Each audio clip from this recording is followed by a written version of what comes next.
Dangote, Dangote, Dangote. Kusan a duk wanda ke bibiyar abin da ke faruwa a shafukan ko gidajen labarai na Najeriya yana ganin abin da ke faruwa a halin yanzu tsakanin matatan man fetur ta Dangote da ƙungiyar masu dakon man fetur.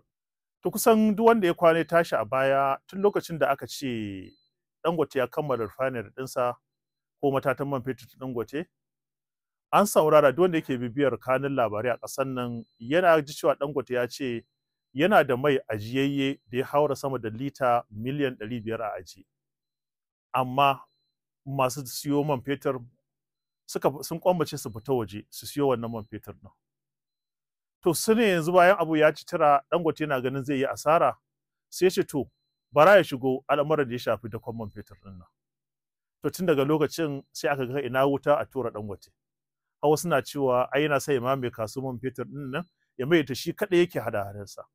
Bayan a baya lokacin da ya kafa wannan matatan man fetur ɗin ya yi ƙoƙarin ganin cewa kowa ya zo ya siya fetur a wurinsa domin a tabbatar an samu wadataccen man fetur a cikin gida. To yanzu da za a ce matatan man fetur Dangote ta siyo aƙalla motocin dakon man fetur kimanin guda 4,000 wanda za a fara dakon man fetur ko aka fara ma tun a ranar Litinin da ta gabata ta wancan makon. Wanda a yanzu haka an sa motoci kimanin guda 1,000 wanda za su fara dakon man fetur zuwa ko'ina da a faɗin wannan ƙasar kuma kyauta. Shin me laifin Dangote a nan wurin? Da ya farko ya ce yana da man nan ya tace ku zo ku siya, amma kun tafi waje kuna siyo man fetur ɗin nan. Shin hakan kishin ƙasa ne? Da ku da Dangote wane ne fi kishin al'umma?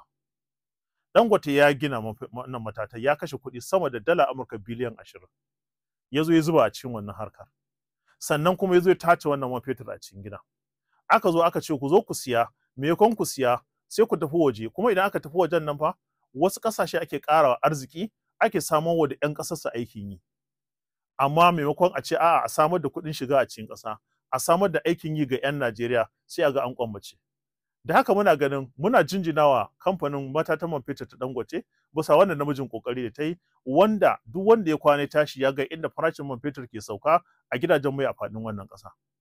Muna fatan cewa za a dawo a sasanta a yi zaman sulhu tsakanin shi kamfanin Dangote da su ragowar masu hadadan man fetur a ƙasar nan domin dai talakawa su samu sauki.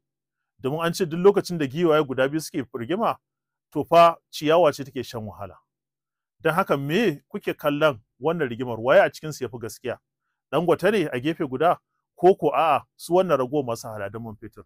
Ku rubuta mana a comment section don mu gane wane ne mai gaskiya a cikin su. Mu dai talakawa muke fatan a samu sauki tun lokacin da aka ce an cire tallafin man fetur. Wannan babban albishir ne ga al'umma cewa za a fara raba man fetur kyauta, kuma za a yi misali a dakon man fetur kyauta a ko'ina a faɗin wannan ƙasa. Muna fatan za mu haɗa ku a comment section domin ku bayyana mana ra'ayi waye mai gaskiya, Dangote ko kuma ragowar masu hada man fetur.